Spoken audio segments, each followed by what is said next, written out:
Salut à tous, c'est Matt, on se retrouve aujourd'hui pour notre vidéo sur les alts. Hier on a pas mal parlé de BTC, donc je vais faire très court aujourd'hui. Si vous voulez regarder, si vous voulez en savoir un petit peu plus sur BTC, bah regardez la vidéo d'hier, tout simplement. Je vous la mets en fiche si j'y pense, mais sinon allez voir tout simplement. Donc en hebdo on est en train de, voilà, j'avais dit, alors je l'ai peut-être pas dit dans la vidéo d'hier, j'ai dit dans le brief de ce matin dans l'école, zone 9, donc voilà. Ce qu'on voudrait voir cette semaine, c'est close au-dessus de ce niveau-là pour casser réellement l'ATH et marquer un réel ATH franc et net et indiscutable. Maintenant, vous savez qu'il y a quand même beaucoup de liquidités en dessous, j'en ai parlé hier. Je ne serais pas étonné qu'on vienne rechercher le niveau des 50, même si avant on va chercher ma fameuse target, hein, le 1,272. Pour venir faire ça, ça me semble pas du tout impossible. C'est pour l'instant clairement de la sorcellerie ce que je dis, hein. C'est pas du tout un scénario que je joue, je suis pas en mode ah bah je vais short ici pour TP là, rien du tout. C'est juste que je serais pas étonné que ça arrive. Ça me semblerait assez logique. Mais moi je vois que là il y a un gros niveau, donc si on y retourne, je chercherai à avoir un setup ici, une div, une double div, à des funding intéressants, un TD9, enfin bref, un setup de trading potable. Tout simplement, voilà pour ça, pour Bitcoin. Je vais arrêter en H4. En H4, on avait cassé du coup cette belle structure ici. Avec un petit peu de volume qui commence à revenir, on retape un petit peu les supports et on repart. Donc nouvel ATH très récent sur Bitcoin et Ethereum. Donc plutôt une bonne chose, on va regarder ETH. Je vais cacher ça. Ethereum, bah ça change pas, hein. Je veux dire toujours aussi fort pour l'instant. Pour moi là, si vous êtes dans Ethereum, il faut juste fermer les yeux et revenir dans quelques semaines, mois, et vendre sur chaque extension, pourquoi pas. C'est quelque chose de tout à fait envisageable. Mais ou même rentrer ici, pour moi c'est tellement une grosse structure en hebdo. Quand je vois dire, je vise vraiment des targets beaucoup plus lointaines que ça. Je pense qu'on ira à 13 000, je pense que c'est une bonne grosse target. Donc encore à l'heure actuelle, il y a encore un petit bon 1 x 2 x 3, donc un 160% à aller chercher. Ce qui est pas mal sur Ethereum, sachant que c'est la deuxième crypto la moins volatile du monde, donc c'est pas si mal honnêtement. La perf a été faite déjà depuis un petit moment, mais honnêtement je serais pas étonné qu'on explose tout ça dans un bull market, dans un gros rallye, avec un Bitcoin qui dépasserait largement les 100 000. Un Ethereum à 40 000, ça me semble pas du tout impossible d'aller chercher ma target 1,618 ici. Comme je l'ai déjà expliqué, je crois. Donc voilà pour Ethereum, on va quand même s'intéresser maintenant côté indice où il y a beaucoup de choses à regarder souvent. On va commencer avec, on va rester sur Ethereum du coup, mais avec Ethereum Bitcoin, j'ai resté en 3 jours. On a toujours ce range hein, pour l'instant qui montre donc, qui mesure du coup la force d'Ethereum face au BTC, et on voit qu'il est globalement dans une tendance qui est extrêmement serre. Son bottom a été posé, je vois pas la date, a été posé en septembre 2019, voire début 2020, et derrière il n'a fait que monter, que poser des creux de plus en plus haut. Donc on continue de faire ça pour l'instant, et dans un range.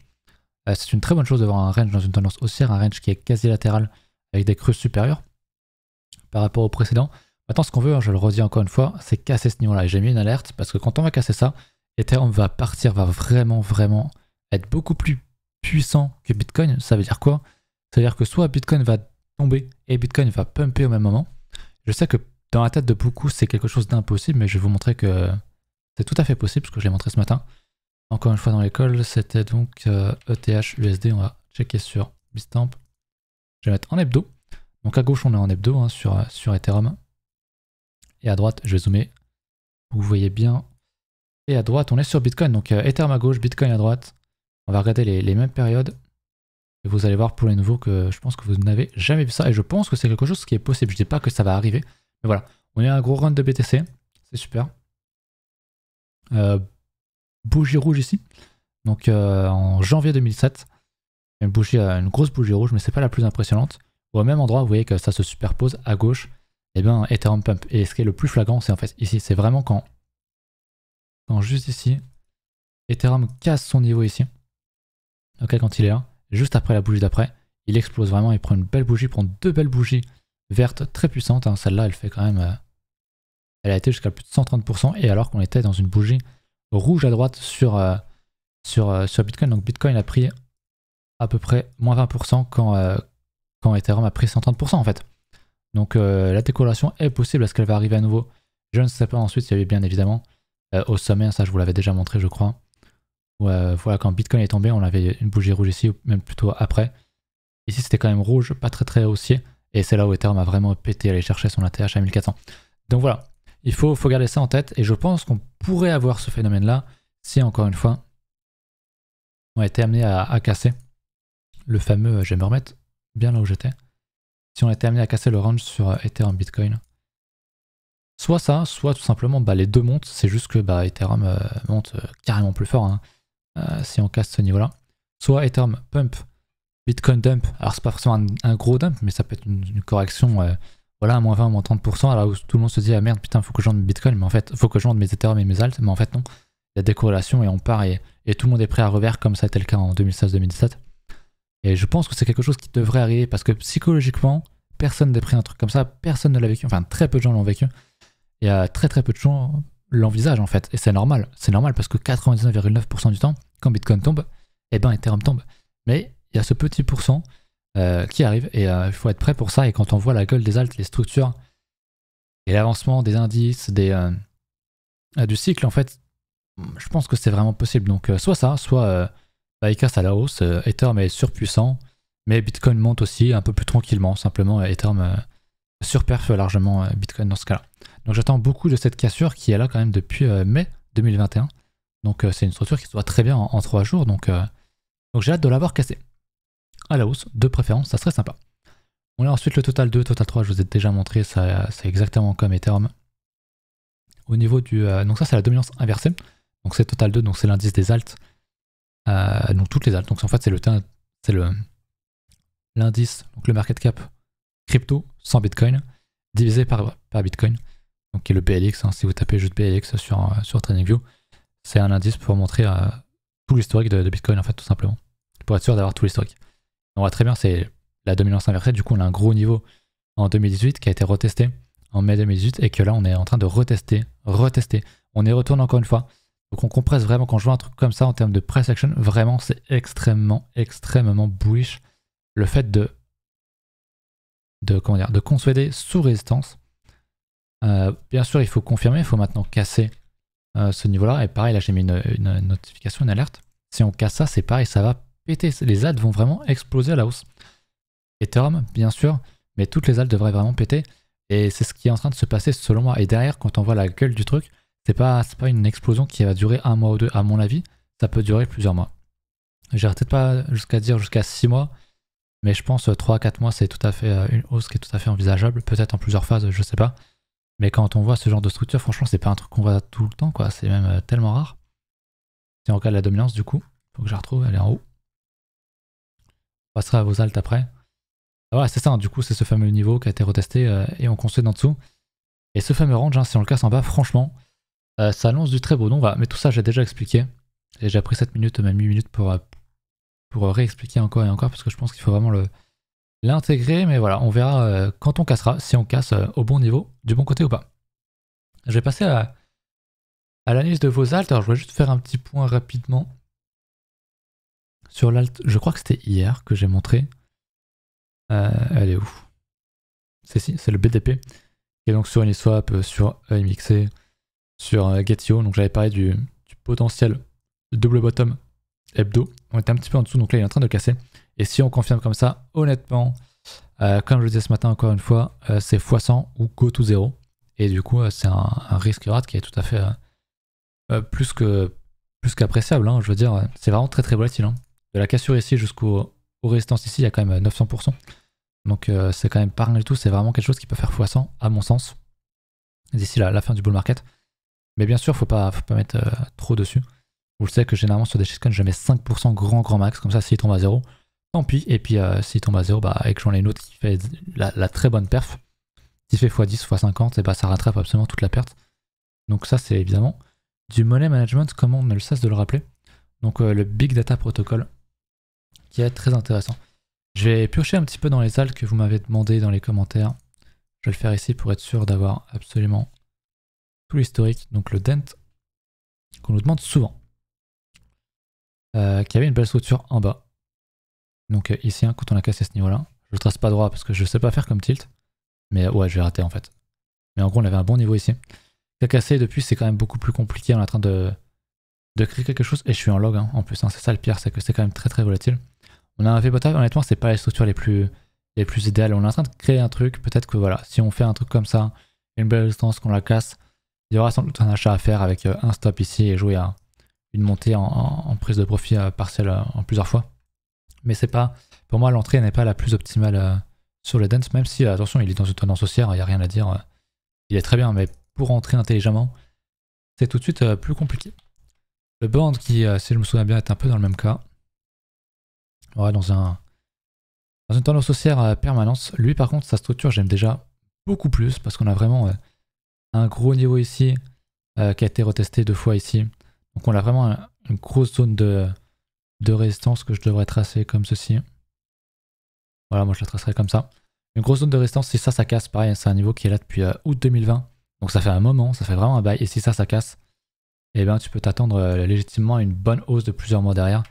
Donc à surveiller maintenant pour rentrer à l'intérieur plus tôt. Eh ben j'avais sans doute dû en parler, hein. Il y avait un beau double bottom ici. Ah, un beau double bottom ici pour les retardataires. On avait même une entrée sur le pullback, sur la ligne de coup, donc l'entrée était là. Voilà, maintenant à vous de voir si vous attendez la cassure en haut ou pas. Mais dans tous les cas, moi je mettrai un stop en dessous des 2 gros niveaux ici. Hein.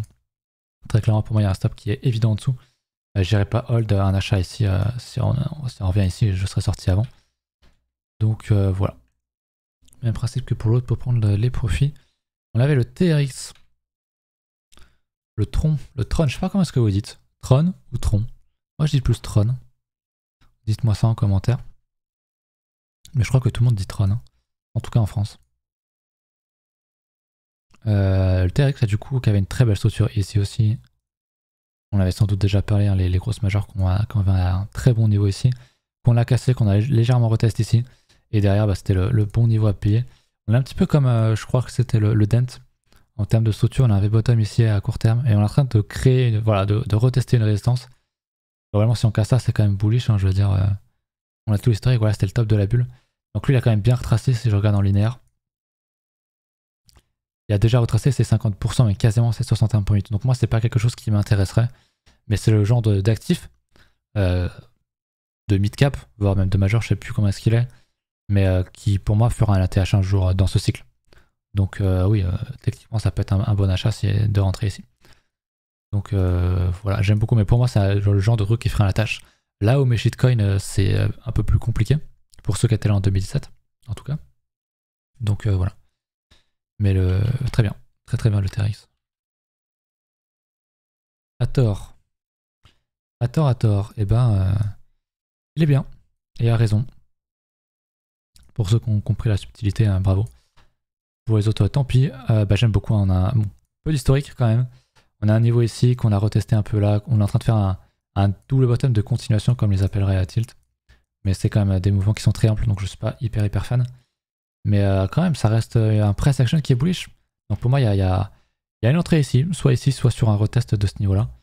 Et puis après, voilà, il y a un stop théorique là, et puis après tu rides la hausse. Ça peut être extrêmement volatile, comme je l'ai expliqué en intro. Donc voilà, il y a du volume en plus. Non, il y a tout. Franchement, il y a tout. Pour moi, on est sur des bonnes entrées de plusieurs mois en fait. Minimum. Je pense que voilà, en termes de saisonnalité, souvent on va jusqu'à mai-juin. Donc il y a quelques mois devant nous. Donc voilà, même dès cette fin d'année, je pense dès décembre, ça pourrait péter. On pourrait peut-être, si je prends un truc un peu lambda, genre le WTC, où beaucoup d'altes ont cette gueule-là, composer un top en avril, je pense que c'est pas impossible, vu la contraction qu'on a sur plein d'altes et qu'on est en train de casser ces fameux niveaux, je pense que c'est pas impossible qu'on soit sur les niveaux d'avril dès le mois de février, dès le mois de décembre. Mais ça, c'est mon avis, c'est encore une fois la temporalité, on ne choisit pas. C'est juste un avis, mais je pense que ça peut aller assez vite et que mois de mai, on peut être bien plus haut. On avait ensuite, j'avais regardé le EWT, qui me dit quelque chose. Ouais, pareil, une bonne compression comme celle d'avant. Là, on a un bon niveau, je vais le dessiner, une très bonne zone ici. On les clôtures. Et voilà, un niveau. Retester plein de fois, retester encore une fois. Concrètement, si on fait un truc comme ça, c'est extrêmement bullish. On a une compression depuis pareil, été dernier, donc été de l'année passée, pardon, donc en 2020. Donc c'est juste extrêmement bullish en fait. Ça, c'est vraiment extrêmement bullish. Bien sûr, c'est bullish. Quand je dis c'est bullish, si on casse, si on confirme la cassure de ce niveau, derrière, tu peux t'attendre à plusieurs mois de hausse sans aucun problème. Voilà, pareil, un stop sous la structure. Si on casse, c'est la grande base. On avait ensuite le ORN, je crois, si je me suis pas trompé, ouais, ça, Orion Protocol, qu'on nous demande souvent aussi. Voilà, c'est pareil, j'avais déjà dessiné pas mal de trucs. Bah, pour le coup, il ressemble un peu au WTC. Alors pourquoi est-ce qu'il veut pas? On a une belle compression ici, donc moi, si on casse ce niveau-là, je pense que on est reparti pour la TH et même aller beaucoup plus haut. Le price action est vraiment intéressant. Ce qui est dommage, c'est qu'on n'a pas fait vraiment sur tout. On fait une chute en ligne droite, V bottom, une consolidation à plat et derrière, boum, on monte. Et du coup, t'as pas grand monde qui peut rentrer ici. C'est-à-dire qu'on va pas te faire le plaisir de faire un bon price action comme ça où tu peux rentrer sur la cassure et puis si t'es pas rentré, un mois après, t'as une nouvelle re-rentrée ici. Non, ça c'est trop dur. Faut vraiment faire cassure forte, descente forte où tout le monde peur, tout le monde a peur, tout le monde vend. On monte, on aimerait bien rentrer, on peut pas parce que c'est plat et boum, on continue et on fait le 500% et t'es jamais rentré dedans. C'est comme ça, les cryptos, c'est comme ça, même les marchés financiers de manière générale sur les actifs peu liquides et sur un marché peu régulé. Donc voilà pour ça. Est-ce que je voulais vous parler d'autre chose? Je ne crois pas. Si j'avais noté de mon côté, éventuellement, je vais le regarder ici aussi. Algo, qui était un de mes anciens bags que je surveille de temps en temps et qui nous fait une très bonne compression. Alors lui, c'est un peu comme le sol et comme le fetch ou autre. Il est vraiment dans une tendance incroyable. Hein. Bottom plus haut, encore plus haut. Sommet. Donc pour l'instant, on pourrait en dessiner un canal. Je ne sais pas si j'ai l'outil ici. Je dois l'avoir. Forcément, il doit y être. Je sais jamais où c'est. Est-ce que c'est ça? Non. Je sais plus. Mais bref, en gros, on peut dessiner un canal. Genre un truc comme ça. Voilà, et dans un canal, quand on va casser ça à la hausse, ça va être vraiment, vraiment puissant. On a un logarithme, je le précise. Mais j'aime beaucoup. Et puis en daily, hein, là je suis en 3 jours, mais en daily on verra mieux. En daily, on a une très très forte compression et il est en train de casser. Hein. On a un gros niveau. Hein. Une touchette, deux touchettes, trois touchettes, et en quatrième touchette, on casse. Si on casse au-dessus en daily, bah c'est bullish et il y a un achat. Pour moi, il y a un achat. Tu t'attends à un fort momentum, t'achètes là, t'as ton stop là. Et derrière, tu peux viser des grosses extensions bien plus hautes et tu as un risk reward de 4 minimum, je pense. Donc très intéressant le algo. Comme plein d'autres hein, dans mes anciens bags, c'est vrai que je la regarde moins souvent. Mes anciens bags qui sont là, j'avais le OGN, le FET, que je viens d'évoquer, qui est dans le même cas, qui a déjà lui cassé et qui s'apprête à aller chercher son ATH. Si je zoome un peu, vous voyez qu'on avait un peu le même pattern ici. C'est en 3 jours, donc il y a pas mal de mèches, mais dans l'idée, voilà, c'était ça. On avait une grosse conso et boum, on casse et c'est en train de partir. Donc voilà. J'espère que la vidéo vous a plu. N'hésitez pas à me dire en commentaire ce que vous voulez qu'on regarde pour la prochaine fois, moi ou Tilt. Et puis voilà, j'espère que vous avez apprécié la vidéo. Mettez un petit pouce bleu, un commentaire. Abonnez-vous. Venez sur Discord, rejoignez-nous sur Twitter. Et puis vive le bull market, tout simplement. Salut.